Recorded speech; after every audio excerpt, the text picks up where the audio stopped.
This is the Detroit Sports Podcast Network. They say it goes in threes. From 3 losses to 3 wins, let's talk about the Lions' latest victory against the Washington Football Club.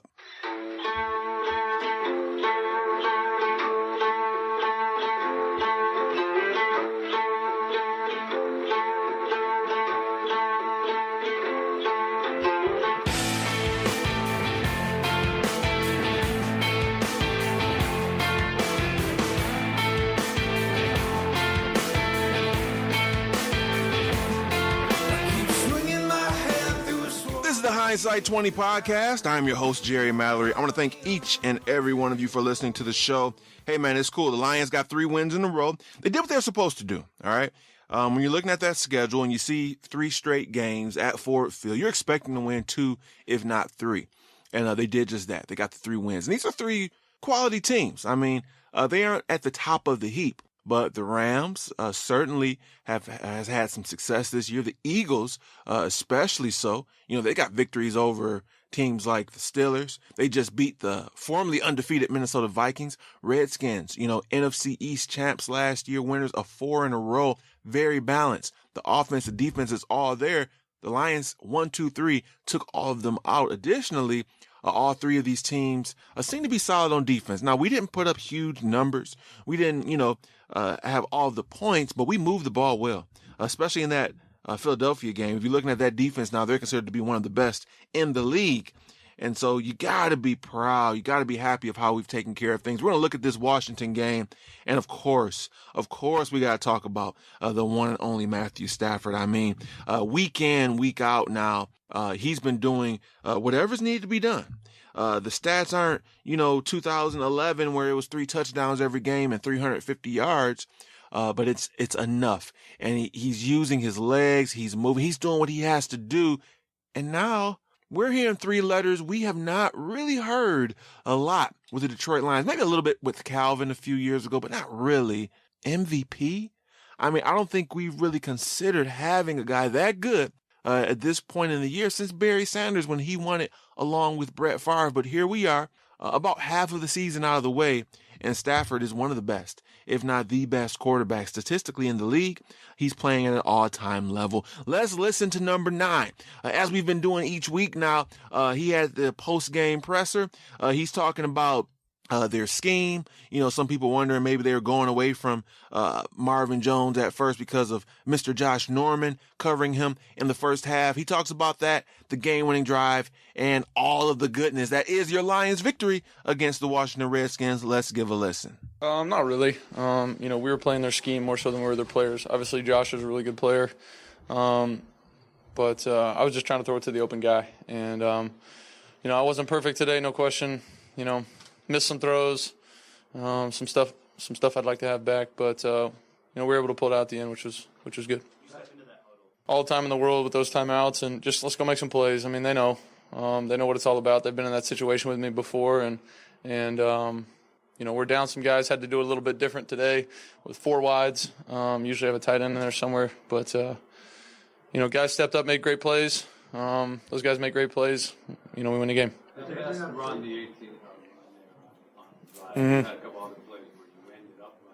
Yeah, I actually, we kind of caught them, we were going fast. I don't know if they thought we were going to take a timeout. I didn't know if we were going to take a timeout at that point. We ended up snapping it kind of quick, and they were just playing really soft defense and kind of in a tough spot for the play that we had called. I peeked to my first and second looks, and I just felt the window open, and luckily when I got to the other side of the line, there weren't a whole lot of people there, but was able to make a play and help move the chains. I expect to win every time I get the ball. It's not always going to happen that way. Tennessee, we had a chance, and I didn't make the play to win, but I expect to go out there and win. I believe in the guys that I got in the huddle with me. I think they believe in me, and this is NFL football. It's happened, and just glad we made the plays.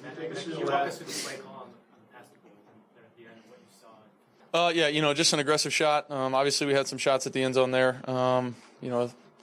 A vertical concept. Anquan ran a great route, kind of slow played his guy in the slot. I cut it loose, and kind of thought to myself, we're either going to win the game or lose the game on this one. It was a tight window, and I'll take that every time. I mean, I throw an interception right there. It's on my back. I'm fine with it. I'm being aggressive, trying to score.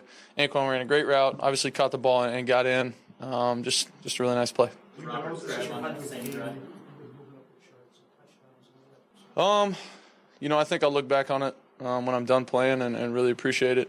To me, the biggest thing is it's the guys that I've been able to play with. Quarterback can't have yards, can't have touchdowns, wins, any of that stuff without them, without a team around them. And I've been lucky to have some really good players, and I share those numbers with those guys. This isn't whatever yards or attempts or completions or whatever it is. I mean, I share it with those guys, and it's fun to be a part of it, no question. It's fun to be sitting in a pretty good spot in some of those record books. A couple more for Matthew. The game-winning drive. How surprised were you that he came down with that one? Which one? Oh, man, what a play. Just an unbelievable catch. I don't know if I had pressure or something. I felt like I did, so I kind of changed my arm angle and didn't come out as good as I would have liked it. I cut it loose, and I thought to myself, well, I think I just threw a pick to the Mike linebacker to end the game. And, he climbed the ladder, went up there and got it. Just a heck of a play. That's the resilience of that guy. We missed on one earlier in the game with a big play chance, and just he keeps grinding and makes a heck of a play to keep the drive alive for us. Tips it to himself really and catches it, comes down with it. Big plays like that are how you win these. It's not perfect throws and perfect routes, and it's not easy. It's difficult, and guys having to make plays. Last question. Not fun. I mean, I don't like it. Time in the last series that you said you might have thrown a pick. Did you have to sort of have that attitude, like, whoa, what the hell? Yeah, I mean, if I sit there and throw 4 completions for 9 yards and we don't get a first down, then what's the difference? Might as well throw it to the other team. But I'm just trying to, be aggressive in that situation. You got to have belief in the guys around you, and I do. So I just cut it loose sometimes, and I think those guys trust me that I'm going to give them a chance, and so they run every route thinking they're getting the rock, and when they get it, they're making plays. Stafford, if we can say anything about this guy, and this has been the case before the accolades, before everything that we've seen this year and everything kind of coming together, he is definitely tough. He is definitely brave. He's ballsy, if you will. He's never been scared of that moment, and I think that separates him from a lot of guys. A few things that kind of stood out to me. I love the fact that he says, hey, I can throw 4 completions for 9 yards and the game is over. We might as well take that chance, throw that interception. If it happens, it happens. That amount of confidence, you don't want to be reckless, abandon. I think he's found the balance, and that's the key. The balance between taking a risk, being gutsy, but being smart. It doesn't happen every time, doesn't work every time, but more often than not, if you're down, this is the guy you want on your team, all right? The stats don't lie, and we saw it in the very first year against the Cleveland Browns, and I believe even against the Washington Redskins when we finally got a victory after the 0-16 season and losing like the first 4 or 5 the following year. We've seen him time and again. I keep going back to that Cleveland Browns game where he got hurt. He messed up his shoulder, and he just fought his way back in. We knew then and there that he had a flair for the dramatic. He had a flair for big game moments and situations, making comebacks. He has it all there. Salute to Andre Roberts because, his special teams have been iffy at best. Yes, he has the one return in Chicago, but overall, it's been bad. That huge drop, that was a first down. Fortunately, Golden Tate recovered with a big play to kind of nullify that. It was looking bad for the guy. And he's one of those guys where his room for error is so small, anything he does bad is like, get rid of the bum. You're sitting there and you're thinking about Jace Billingsley from the preseason and Jay Lee, guys that some of us kind of were hoping would have a chance to make this team. And you have Andre Roberts, who's a ho-hum veteran, but, nothing really spectacular. And so to make the catch that he did, because it was overthrown and he made the adjustment, he's instrumental in this win. And you got to give him props for bouncing back, doing it against his former team as well. He was hyped up to go against those guys because, they're the team that let him go. They're the team that didn't know, that no longer believed in him. And so he was instrumental in the win. Props to him. But Stafford, let's talk about this for a second. I mean, is this a mirage or is this real? Well, it's always difficult for me to search to be objective because everyone knows There is no objectivity when it comes to me and the Lions. Love this team to death, okay? Sunshine and roses, but I'm talking to you. I've got to have a form of objectivity. And to be honest, man, I try to balance myself out no matter how good something is going. I try to say, well, but this, but that. With Stafford at this moment, it just is not there. Okay, it's all good, if you will. The accuracy is where you want it to be. He's moving the chains with his legs. It's all there. All right. And so I think one of the bigger things we're seeing this year is the offensive line growing with him. I talk about this offensive line every week, and every week they get better and better. Let's highlight a few of these guys. All right. Everyone's talking about Stafford. I'm happy for him. He is MVP potential. This is his best season. This is one of the best NFL quarterbacking seasons, amongst all his contemporaries. And there's some good years, some good seasons so far. Drew Brees doing some big things. Matt Ryan, Brady is Brady. Stafford's right up there with everyone. But let's highlight this offensive line. All right. We're going to start off with Taylor Decker. And so coming into the draft, obviously there are guys that we wanted more than Taylor Decker that all of the NFL analysts thought were better. All right. Laramie Tunsil, even with the bong pick. All right. Ronnie Stanley and Jack Conklin. For me, I went back and forth and I thought, I thought always that Decker was better than Conklin. I watched enough of Conklin, nothing against the guy. I felt like he was better. Stanley, I like Stanley. He's more of a zone blocker, more a specific guy. Tunsil, you can't get around that. All right. Everyone pretty much thought he was at the top of the heap. But I had a feeling Decker would be better than the fourth tackle, although he was the fourth left tackle drafted. Well, as of now, man, and I got to look into Laramie Tunsil and these guys a little bit more, but from the research that I did do, Decker right now is the preeminent left tackle, the rookie that is doing the best job at his position. There's injuries and other things that are throwing some of the other players off, but man, he's doing a heck of a job, and he's not perfect. But for a rookie, this is about as good as you can ask for.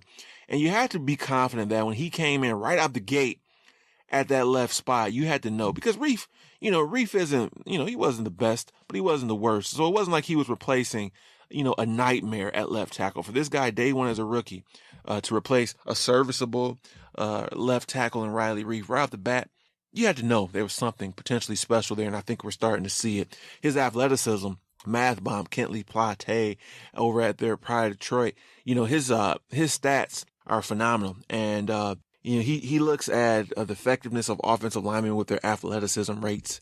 He has this RAS score that he gives. And Decker was up there, as well as Glasgow, if I'm not mistaken. I'm not 100% sure on ground. And we're going to talk about him in a second. But these guys, the athleticism, the power, it's all there. And he had a rough game against, the Green Bay Packers. And there's going to be some tough times. All right. Next week isn't going to be easy. No, JJ Watt isn't there, but they've got some good guys there. Whitney Merciless and Jadeveon Clowney over there with the Houston Texans. He's going to have his work cut out for him, as well as Riley Reef, but he's doing a phenomenal job. Graham Glasgow. This might be the end for Lakin, man. Lakin Tomlinson just hasn't looked good as a pro. Plain and simple. There's really no other way to put it. He's been bad. He sucked. Glasgow was a guy I mocked to the Lions and wanted him to come here. I know he was versatile enough to play guard or center, but just to be our center of the future. Well, Travis Swanson goes ahead, decides to be one of the best centers in the league this year, and so there isn't a spot for him. But like I said, Lakin has been struggling, and so out with him. Now, Graham had a chance to get some playing time once Larry Warford got hurt. Warford got better, and Tomlinson just straight up got benched, man. Deservedly so. That left side is bigger, stronger, and more athletic than it has been in years. And this is another factor that has helped Stafford. Yes, Jim Bob Cooter, obviously for president. Yes, we're voting for him 2020. You've got that aspect. You've got, Stafford maturing. You've got Calvin leaving and him really, looking for everybody, not pigeonholed to one guy. And then that left side, the offensive line as a whole. That left side with Swanson and then, now Glasgow and Decker, they've been doing a serviceable job. And so, it's one of the youngest lines in the league, and it's not complete. There's some decisions to make. On that right side, do you re-sign Reef? What do you do with Larry Warford? Do you re-sign him? But that left side, I can sit there and be comfortable, in my opinion, going forward with Swanson, then going left to Glasgow, and then going left to Decker. All three young guys that could be potentially a special unit there on that offensive line. So let's talk about this game a little bit. this was one, again, I've been predicting us to lose, man. And hey, I've been wrong. I will gladly be wrong time in and time out if it's on this side of the coin. It started off rough, those missed opportunities, missed field goal. I really feel like at first I initially wanted to blame Sam Martin. I think he had issues holding the ball, holding the kicks earlier in his tenure with the Lions. But if you look further, it was plain to see that it was a bad snap. Moback is human after all. But I'm looking at that. I'm like, man, you lose these 3 points. You kind of get saved, getting that big opportunity, that fumble in the goal line. It was just kind of panning out for me for Washington to kind of rebound and us not capitalizing on opportunities, them kind of correcting some of the mistakes. They were moving down the field really well too, although they weren't getting points. And then Slay goes down, and you're really worried then. You're worried about Deshaun Jackson cutting loose. They got some good receivers. Him, Crowder, and Pierre Garçon. And then the tight end issues. It didn't have to be Jordan Reed, man. Vernon Davis embarrassing in us. It's just a matter of fact. That this Lions team and their coverage with the linebackers is bad. Every week a tight end does something. Whether it's old man. How many of you still knew that Vernon Davis was in the league? I'm guessing that some of you are like, Vernon Davis? How many of you knew that he played for the Denver Broncos last year? I mean, this guy is nondescript, no name, but he had some huge plays and would have been an instrumental figure if they won that game. But, we found a way, man. We found a way, which I really like. I love seeing Marvin Jones, who was blanketed and, just Josh Norman all over. I love to see him, go head up and make that big play in the second half. Unfortunately, Norman goes down with a concussion. But, you love seeing that bounce back. It's just a resilient team. The injuries are piling up, but we're finding ways to win. This Washington team is pretty good. Matt Jones is not. Oh, my goodness. I owned him in one of my fantasy leagues, and I couldn't trade him quick enough. Lo and behold, this other guy, this Chris Thompson guy, looks pretty good, shifty, and, with all those things going on, and then Kirk Cousins with the huge run, I just thought this time would be the time we how many times can we come back and win? I was resigned that, this time it wouldn't happen. And, you needed 4 points to get it done and just to at least tie it. I didn't see it. I didn't believe in it. All right. And, they proved me wrong once again. Salute to this team. Terrell Austin, I could easily add him in my call outs and shout out section. But I'm going to name players. He schemed this pretty good. The aggression early on, the pressure that we got. Now, having Ziggy a little bit healthier helps, but they dialed up some blitzes. They had some exotic-looking things going on, lining up Kerry Hyder with Ezekiel Ansah next to each other. That was pretty cool because, remember, Hyder originally was a defensive tackle, so he can kind of go inside, outside. I've been getting on Terrell Austin all year, have not liked what he's done, but he pushed all the right buttons in this game, getting enough pressure, to rattle Kirk Cousins' cage early on, the different packages he's using. You're seeing Miles Killebrew in there at some linebacker. He's learned from last year's mistakes where he just kind of stayed in one mode too long before it was too late. He knows his job is on the line. I don't even know if he's thinking about, NFL head coach anymore. That ship is probably sailed for the time being unless something drastic changes this year. But in terms of his job security and being a professional, he's getting paid to do a job. He's learned from the mistakes of last year. So you have to love that. All right, guys, we're going to take a quick break. When we come back, we have our call outs and shout outs. We're going to listen to another sound clip, and then we'll talk about the game versus the Houston Texans. So stay right here. Jerry Mallory here for the Hindsight 20 podcast. If you want your ad to be placed right here, it's simple. Send us an email, hindsight20podcast@gmail.com, and we'll make it happen.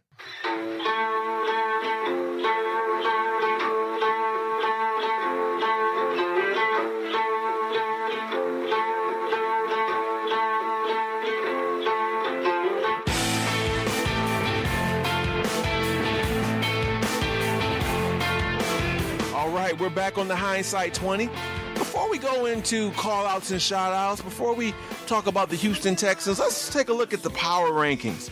I don't get too deep into these, things until at least about halfway through the season. We're not quite there. We're at the 7-game mark, but, now's the time where you start looking at, the landscape. You kind of start peeking at standings a little bit, who's here, who's there, who's everywhere. And so, now's the time to take a look and see where our Detroit Lions are. But let's take a look at the top 5 teams. New England is at the top of the heap. Their only one loss was, I believe, week 4? Or whether it was week 4 or week 3. It was against the Buffalo Bills. Tom Brady has been terrific. Okay, Gronk, another member of my fantasy team, has looked great. This team is they're amazing. They're 6-1. They're beating everyone. Tom Brady is, he's completing 3 of every 4 passes. What more do you have to say? They've been this way for, feels like 50 years. They keep it rolling. Seattle Seahawks, we thought this game was over. We were pretty sure they would lose against the Arizona Cardinals. They found a way to get a tie. They're at 4-1 in that weird old kissing your sister tie, 1 of a tie. Number 3 is the Denver Broncos. This is based off of ESPN, by the way, who's 5-2, reigning Super Bowl champions. They're really looking good on defense. I don't know, Trevor Siemian, they'll have a different starting quarterback next year. We'll just say that. Paxton Lynch is young. We'll see. But they're looking good. Cowboys, they didn't play. They're 5-1. They're surprising a lot of people. I have a feeling it's not going to be sustained. They'll be good. They may win the division, but they're not going to win like 12, 13 games, maybe 10, maybe 11 at the most. Maybe I'm just wishfully thinking because maybe we Detroit Lions play them later in the year, and I'm hoping they're not this good. But they're at number 4. Minnesota with their first loss at number 5. Let's move down. As we scroll down, you got the Detroit Lions there, and we're at number 15. Now, it's time to nitpick, as we always like to do with these different rankings. So Detroit Lions are at 15. They're 4-3, winners of 3 in a row. 14 is the San Diego Chargers. They've done good. You got to give them credit for the wins that they have had. They're against 2 pretty good teams. Joey Bosa has looked, good, and they beat the Denver Broncos, but they're 3-4. Okay, they're 3-4. We're 4-3. So I don't like that one. Then another one that it's the Philadelphia Eagles. Granted, their record is better. They're 4-2, but we've defeated them. Cincinnati Bengals 3-4. These teams all ranked ahead of our Lions. Atlanta, who's starting to look faulty, way up at 10. It is what it is. Not a big deal, just a little bit of a gripe there. Let's get into our call-outs and shout-outs. I don't care much for power rankings. They're just something to talk about and discuss. Mainly, there's something to complain about, all right? If your team's at the top of the heap, you don't really care. But when they're not rated as you think they deserve to be, then it's time to complain, to moan, to whine. And so that's my little mini rant, on the power rankings. Let's do our call-outs and shout-outs before we look at the Houston Texans and play another soundbite. We'll start off with the bad news. These are the guys we're calling out. These are the guys that have to do better. Larry Warford, I'm looking at you. His career trajectory is just hasn't worked out, man. The first year he looked so good as a rookie. This is going to be a stalwart guard for years to come. Then injuries hit, and now it's a combination of injuries and ineffective play. I saw one play, he just got completely pancaked. That's very rare. This guy is big. He's strong. That's not supposed to happen to him, but it did. And he's looked up and down all year. Nothing to write home about at all. And, I got to call him out, man. I don't think his job is secure at all after this year because he's a free agent. And whereas in the 13 class, we've re-signed guys already and we're keeping guys around, Slay, Sam Martin, Theo Reddick, guys like Devin Taylor, who has been disappointing to me this year, and Larry Warford, although they've both been solid, I don't trust if they'll be back. And obviously, Ziggy Ansah get his 5th year picked up. If not, a new contract this offseason. The man is going to get paid. The next guy is Darius Slay. He got hurt, which is bad, and we saw how much we need him. He's still top flight. He's still one of the best young corners in the league, by far the best on our league. But, early on, just, getting burnt on a couple plays, not reading good. I'm more critical on him because I expect more from him, okay? I expect a lot from him, and he's good. He's a great, fine corner. But those ineffective plays, I had to peg him for that. And then again, it's the annual, the weekly bash your linebackers. You take a pick. We'll go with Kyle Van Noy. Our linebackers are bad, man. I mean, Josh Bynes is on the street. He's got to be better than what we've been rolling out. Thurston Armbrister, Van Noy, these guys have been horrible. Please address this as soon as possible. Stephen Tulloch, I know you're with the Eagles. Don't you want to come back? John Bostic, Mr. Boom Bostic, please get well soon. Josh Bynes, we were just playing. We didn't really want to cut you. Come back, please. It's been bad. Now to the shout-outs. These are the guys that, we love what they're doing. It's the weekly Matt Stafford shout-out. Another huge game. Another game-winning drive. And it's kind of funny. A buddy of mine, Theron, pointed out a really good point. The same thing that people wanted to bash Stafford for, that they criticize him about, is what they're praising him for. It's the sidearm. The sidearm to me has always been good. He wasn't just saying hike and just throwing a sidearm for the sake of it. Never was. In the good years and the bad years, he's always thrown that sidearm when he had to. When it was a difficult throw of an angle, he had to kind of get that little, he had to be parallel or perpendicular. I'm not a geometrist. He had to do it because of pressure. It's always been that way. He wasn't just throwing the sidearm because of bad mechanics. Same with throwing off his back foot. He doesn't want to. He wants to step in when he can, but when you have to, only a few guys can do what he does with this sidearm and with the back foot. It was a play where he threw off his back foot, going the opposite direction, and he hit a guy in stride, okay? Now he's using his feet. He's a weapon. I was thinking about this, and Caldwell mentioned it. Is there going to be a point where they're going to start spying Stafford? You got to have a spy for Matt Stafford? I mean, what in the world is going on in the universe where Aaron Rodgers is looking, okay, and Matt Stafford is an MVP candidate, and you're starting to talk about whether you have to use a spy, okay, on Matthew Stafford. Like Caldwell said, this isn't a 5'2", 40-yard dash guy. He's got some decent wheels. So, I mean, it's very encouraging. You want to keep it going, and you got to give him his props. Another guy that we want to shout out is Marvin Jones. Tate and Jones, I want to cheat and give it to both of them. They did what had to be done, man. They both were equally effective, doing what they had to do. Tate, you love seeing him in that, getting those short passes. The concentration on the one, that was huge. It was like a fluky play, and he stayed in it, and he's been big. He's definitely back on the market as an effective player, as well as Marvin Jones. That's a 2-for-1 special there. Both of those guys doing good. Ziggy Ansah, I'll give it to him because he's hurt, man, but he's battling. He was instrumental in some of that early pressure. I think one of those sacks that Armonte Bryant got, you got to give credit to Ziggy Ansah. So those are my guys. We're calling out Larry Warford. We need to see more from you, man. We're calling out Darius Slay. I call you out because I expect the most from you. I expect to see near flawless play because we need it. And then we're calling out all of the linebackers. You take a pick. They're all horrible. And then for our shout outs, got to give love for Matthew Stafford. It's an annual thing, a weekly thing. I keep wanting to say annual for some reason. It's a weekly occurrence that this guy comes out and balls out of his mind. We love it. And then, the receiver tandems, you got to give them their credit. They've been getting it done. And welcome back, Ziggy. It's your second game. You're getting healthier and healthier, and we love to see it. Let's play a little bit of Jim Caldwell before we talk about Houston. Just a short clip. He had his presser this Monday. I know some of you are at work during the press conference. My schedule's a little bit different now. Working the afternoon shift. I was able to check it out, but a lot of you aren't able to. So let's, not the full thing, but just a couple of minutes. Got to give Coach props, man. He's been getting it done. He's pushing the right buttons. He's been instrumental in these wins as well. Let's listen to Coach Caldwell. I'm not certain. I know he's not focused in on that, that aspect of it. But, there's no question he's doing a real nice job with the guys. Is it, do you think he gets enough credit for, especially manufacturing a run game? I think the whole coaching staff does a tremendous job, and they have to battle through some adversity week in and week out. And I think every week they come up with a plan. It's a good plan that gives us a chance to win. How is maybe some of his play design? I'm not certain it is.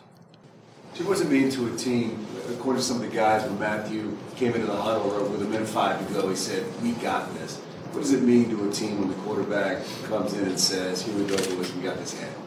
Well, I think that, leadership's an important part of that position, and instilling confidence in sometimes rather tough situations is kind of part of the territory, but I think that he's got such a track record that he's done it so many time and time again. I don't think there's any question to the guys that when he steps in the huddle in those situations, they know we got a pretty good chance of getting that ball in the end zone. I think that has more to do with, there's an old saying that says under pressure that you don't rise to the occasion, that you sink to the level of your training.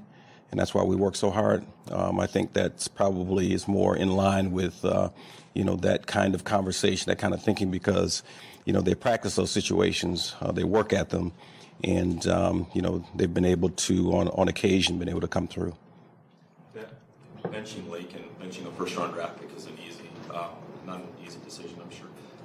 How does that decision get made between, is it you and Ron and Jim Bob, or who takes, I guess, how would that decision be made? Well, any final decision is mine. So we look at all of the parameters, look at all the options, look at the situation, and then make the best decision for our team. Now that you've seen the film, how did you think Glasgow played? Did okay. Probably your best week of pass rush this last game. What would you attribute the increased pressure that you were able to get on the quarterback? No, I think it was a collaborative effort. I think there were a lot of guys that had an impact on the guys that got close to him, were able to hit him and knock him down. We had 2 sacks, obviously, that came through, and close to a couple more. But I just think overall, that it was a real good effort up front. And make no mistake, 94 makes a difference. You look at things differently when he's on the field. But also guys like Kerry Hyder, who's, although, there are a lot of people, I think, that when you see him walk out on the field, you don't expect him to do what he's able to do. I mean, he is active and he's a force. Our 2 inside guys, actually, Kyrie Thornton did a nice job, and Stephon Charles, I think the push that they were getting also was significant. So I think it was a collaborative effort all across the board. Plus, obviously, Bush got his first sack out of the secondary. So there were a lot of folks involved in that aspect. Got to give respect to Caldwell, man. First off, the benching of Lake and Tomlinson, I feel like this team is not as stubborn as they were in years before. They're willing to make those adjustments. And we talked about Terrell Austin, who, years previous just kind of held on to guys like a Hedabo or Rasheem Mathis too long. It's the same on the offensive side. And I think that Lakin has probably seen his last significant playing time unless there's an injury. And, you don't fault them for it. It sucks, yeah. You spend a first-round pick on a guy where it was just last year, but if he's not playing good, next man up. And I'm loving it. So props to Mr. Caldwell. He's doing a fine job, man. You got to give him credit. Let's talk about the Houston Texans briefly before we get out of here. Now, who are the Houston Texans? Who are we facing? Now, right now, as it speaks, Brock Osweiler has looked pretty bad. He's been up and down, I guess you can say. But overall, they are lamenting. They are not happy. They're dissatisfied with what the production they've got out of them. The unfortunate thing is the Lions have had a knack for making, a guy like Case Keenum look like a Pro Bowler. So, is that going to stop this week? I don't know. I'm going to say no, especially if Darius Slay doesn't play, man. They got some heavy hitters, okay? You've got Lamar Miller, one of the best young guys in the league in terms of running back. Well, he's not super young, but young enough.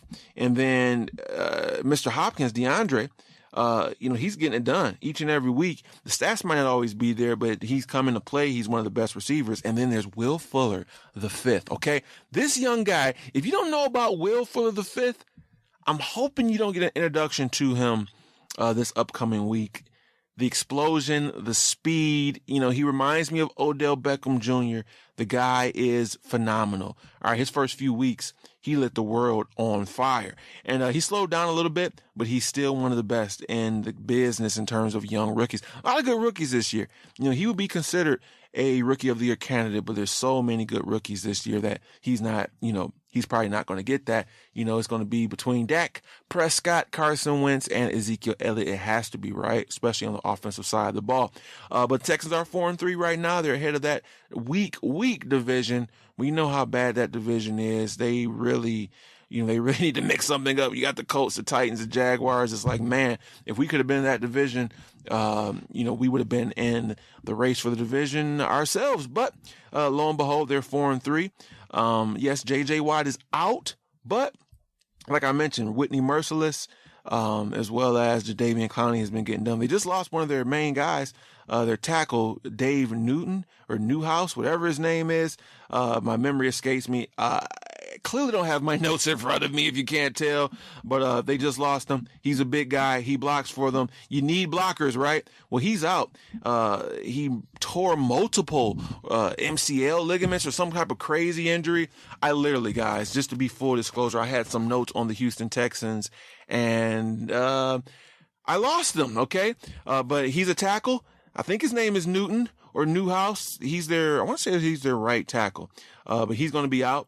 So that's going to be an advantage for us. Now, Darius Slay, we don't know if he's going to play or not right now. The hamstrings are tricky. We know sometimes these things, can go for, a long time. Derek Newton is his name. Okay, there we go. He had injuries to both his patellar tendons. That sounds pretty bad. Derek Newton. So that's going to be, going to be an advantage for us. If Darius Slay doesn't play, I'm really worried about what Hopkins, Brock Osweiler, Lamar Miller, and Will Fuller can do to us.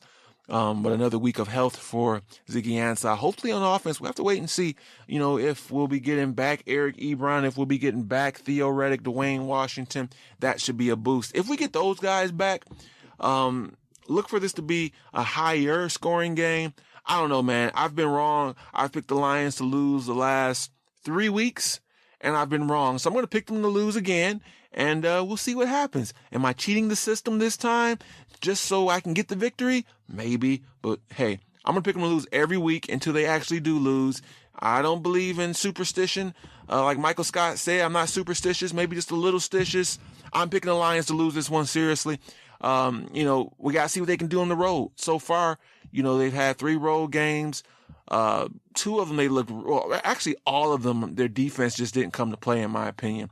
You let the Chicago Bears team move up and down the field with yards. You let the Colts and the Packers score a ton of points.